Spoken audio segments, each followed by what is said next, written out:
What's good, y'all? In case you guys didn't know, after the trade deadline, I put out a video going through all the different trades that happened, giving them grades, talking about who won, just all the different implications that these trades made. And in that video, I got a comment from Seth, shout out to you, Seth, where he asked if I was going to do a similar video talking about the buyout guys, the guys that got traded, waived, and now they signed to new contending teams. And that's what I'm doing in this video. So again, shout out to you, Seth, for giving me the idea. And I would give grades for all of these signings, but when you think about it, realistically, you can't have a bad buyout signing because you don't give up anything to get them on. Like the first one we're going to talk about is Spencer Dinwiddie to the Lakers. The Lakers didn't have to give up any of their players to bring Spencer Dinwiddie on. He was sitting in free agency. They signed him for basically the minimum, and now he's on the roster. If he's good, it's amazing, great pickup. If he's bad, they could just bench him and not re-sign him in the offseason. You can't really have a bad buyout signing, so I'm not going to give any grades. I'm just going to talk about them. And before we get into it, I do want to remind you guys to leave a like on this video and to subscribe to the channel if you already haven't. I come out with new NBA videos 2 times a week, sometimes even more if it gets crazy. So you guys don't want to miss out on any of that. Make sure you subscribe.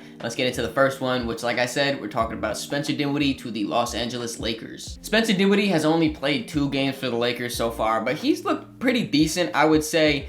He definitely has a much smaller role here in LA compared to what he was in Brooklyn. Brooklyn, he was the starting point guard. He had the ball in his hands a whole bunch of the times. He would get to his ISO game, play make for others, but also get his own shot off. Now with the Lakers, he's coming off the bench. Majority of the time, he's doing like a catch and shoot 3. Sometimes he'll hit a quick cut or, drive a closeout, get to the rim. We don't see any of his like ISO mid-range game at all anymore, which I think is beneficial for him. We saw, in these 2 games so far, he has been a little bit more efficient than what he was in Brooklyn. I think that's a big part of it, though, is kind of minimizing what he needs to be doing because, again, this Lakers team has a bunch of other guys that can get their offense going. Anthony Davis, LeBron James, Austin Reeves, D'Angelo Russell, all these guys are buckets. They can get their own shot and everything. So with Spence coming over here, I like him a lot more in this role where he's more of a complimentary guy. He can still, handle the ball and play make, and they are using him as a playmaker. But, I definitely like that his scoring production has came down a little bit. And with that playmaking element, it allows the Lakers to put him out there as the main guard if they need to. Like I said, that's what he was doing in Brooklyn. So, it allows him to kind of run the show while LeBron and AD are on the, the bench, or D'Lo is on the bench with them as well. But then also he can play alongside with their other guards of Austin Reeves and D'Angelo Russell. Any combination of those 3 guys can work out onto the court. It definitely helps that D'Lo and Austin Reeves are kind of combo guards. They can run the point or they can play off ball and be more of a scoring option, playing off of each other. So I do like that type of fit. I do think Spencer Dinwiddie was the most talented player in the buyout market, so the Lakers have to get some type of credit for, picking up the #1 guy without giving up anything. They didn't make any trades during the trade deadline, so this was kind of their big move, if you want to call it that. And they did get better, respectfully. You add talent, you add, another guy that can run that point guard position and add some playmaking to this roster. They got better. How much better? I don't know. We'll have to see how they, finish off this regular season. The West is really tight right now, so they need to start climbing those ranks to get out of, the bottom half of the play-in at least. I don't think this move is going to turn the season around for the Lakers and make them a heavy contender or anything like that, but I do think that it's a step in the right direction. Next up, we have Kyle Lowry being bought out from the Charlotte Hornets and signing with the Philadelphia 76ers. I think this is a cool story just because, Kyle Lowry gets to come back to his hometown of Philadelphia, play for his hometown. That's always a dream for all of these NBA players, I'm sure. So the fact that Kyle gets to do it, it is in the twilight of his career, but the fact that he's still able to do it is really cool. Then when it comes to the on-court stuff, he's able to bring Philly some shooting, a little bit of playmaking, but the #1 thing that I think helps him is the leadership that he's going to be bringing to Philly. They just traded Patrick Beverley, who has been, a locker room guy pretty much his whole career, really, bringing that intensity and that leadership role. And, since they don't have him on the team, bringing in Kyle Lowry, I really do like to be that, vocal leader. And I do think he can help the Philadelphia 76ers bench. Obviously they just traded for Buddy Hield, so he's going to be the starter next to Tyrese Maxey. The only thing, though, a backcourt of Cam Payne and Kyle Lowry just feels a little bit redundant to me. I feel like they're both very similar players, undersized guards, more offensive-minded at this point. Neither can really defend that well. They're both pretty decent shooters and pretty good playmakers, But like I said, it's kind of redundant to have both of them on the court as, you know, your backup backcourt. I really do hope that this signing doesn't mean bad things for DeAnthony Melton and his back injury, though.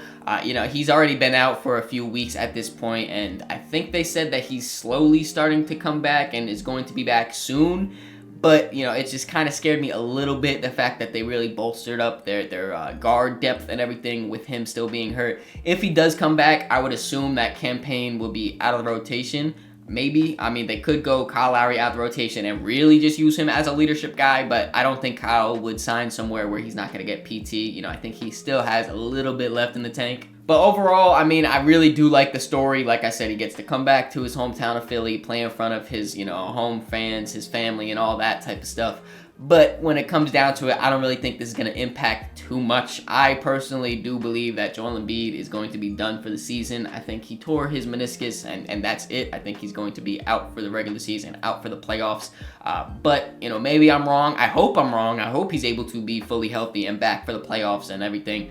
But I just don't see it, and I don't think this is going to make too big of an impact. Next up, we have one of the more underrated signings, if you ask me, and that is Bismack Biyombo signing to the OKC Thunder. This is a little bit of a weird one because Busy was sitting in free agency for a few months. You know, the Memphis Grizzlies, they bought him out earlier in the season, even before the trade deadline. He was kind of just sitting there floating around, I guess, waiting to see what team he wanted to sign to. And OKC was the one, and I really do like this signing. A lot of people thought that OKC were going to trade for a center at the trade deadline, whether that was Nick Claxton or Andre Drummond or anyone else.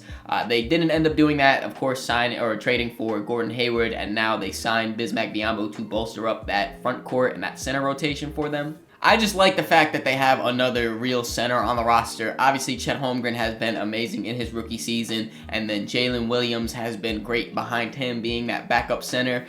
You know, but I just do like Busy being that extra body here because in the Western Conference, you have to go through Nikola Jokic, Karl Anthony Towns and Rudy Gobert, Anthony Davis, Domantas Sabonis, you know, any combination of those guys, and that takes a toll on your center rotation. You know, they're going to pick up a lot of fouls. They're going to be fighting hard on defense all the time. So having another guy that can go out there and give you effort, rebound the ball, block some shots, just even comes when it comes down to it, just have extra fouls to give. You know, I really do like that pickup for the playoffs. With all the injuries at the center position that the Knicks were having, I kind of wanted Bismack Biyombo to be a New York Knick. But regardless, I really do like this pick for OKC. They got the best buyout big man, so, you know, that goes for something. Now moving on, we have Thaddeus Young signing to the Phoenix Suns.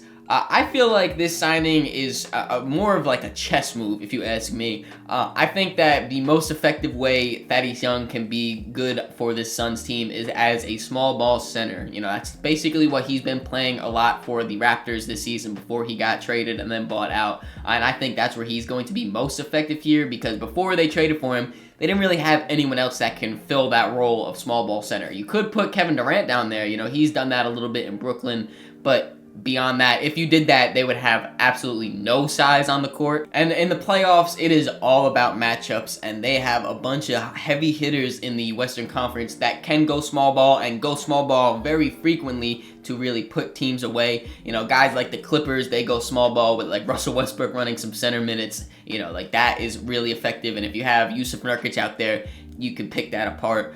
You know, the OKC Thunder, we just talked about how they picked up some size, but a lot of times they go pretty small as well. The Dallas Mavericks, with their new signings of Daniel Gafford and PJ Washington, they can kind of spread you out like that in a small-ish ball lineup. So having Thaddeus Young here really helps, in my opinion, the Phoenix Suns be able to just match up with more teams out west. And he could run some power forward because the Suns really do lack a lot of wing/forward size. They pretty much have Kevin Durant, and that's basically it. I don't think they have anyone else that's 6'7" or taller besides KD on the roster. Now, with the addition of Thaddeus Young, they have another bigger body to run that power forward. But just the lack of shooting that Thaddeus Young has now at this point in his career, I just think it would be kind of rough to run him out there with a guy like Nurkic or with a guy like Drew Eubanks. So I do think he's most effective at that small ball center, kind of just being there in spot minutes depending on matchups. But I still do think it's a very good pickup for them. Moving on, we have Danilo Gallinari signing to the Milwaukee Bucks. He is back reunited with his former coach Doc Rivers. He comes to the Bucks and gives them a little bit more shooting, a little bit more size. And it's funny because pretty much throughout the whole start of the season, the Bucks' biggest thing was they had no defense and a very great offense. Now it's kind of flip-flopped a little bit where their defense is pretty decent and their offense is kind of in the gutter. So bringing in a guy like Gallinari can definitely help kind of boost up that offense back to where it was. And now with Chris Middleton back dealing with some injuries, he's going to be sidelined for a little bit. Jay Crowder, he finally came back from his injury, but ever since being back, he's been kind of like a little bit shaky. Some games he's great, some games he's terrible.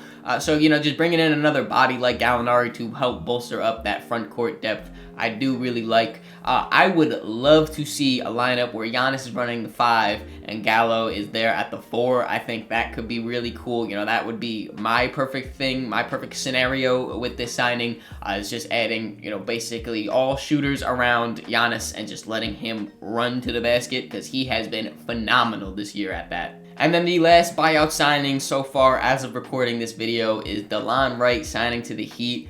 And honestly, this one might be my absolute favorite signing. The Heat are just really hurt at the guard position right now. They just traded for Terry Rozier, and he went down recently with a knee injury. He's listed as week to week.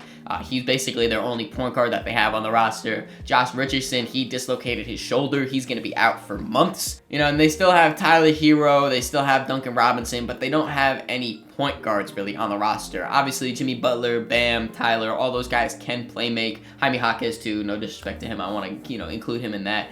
But having an actual point guard is something that every team needs, so bringing in Delon Wright here, I think, is very beneficial. He just kind of feels like a Heat player. He feels like he'll fit right in with that Heat culture type of thing.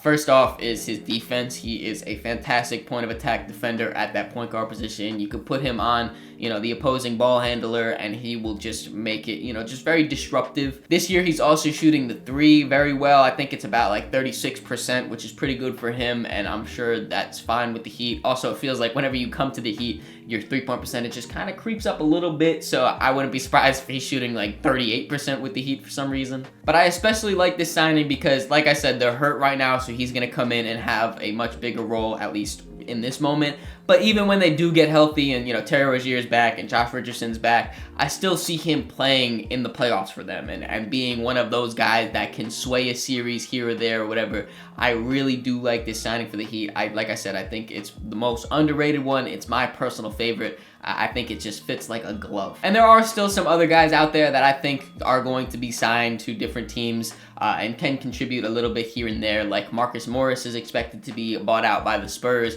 There's slight rumors about maybe he'll go back to the Dallas Mavericks, or not back, but he'll go to the Dallas Mavericks to reunite with his twin brother Markieff Morris. Guys like Joe Harris too, you can never have enough shooting in the playoffs. Maybe he'll get signed somewhere.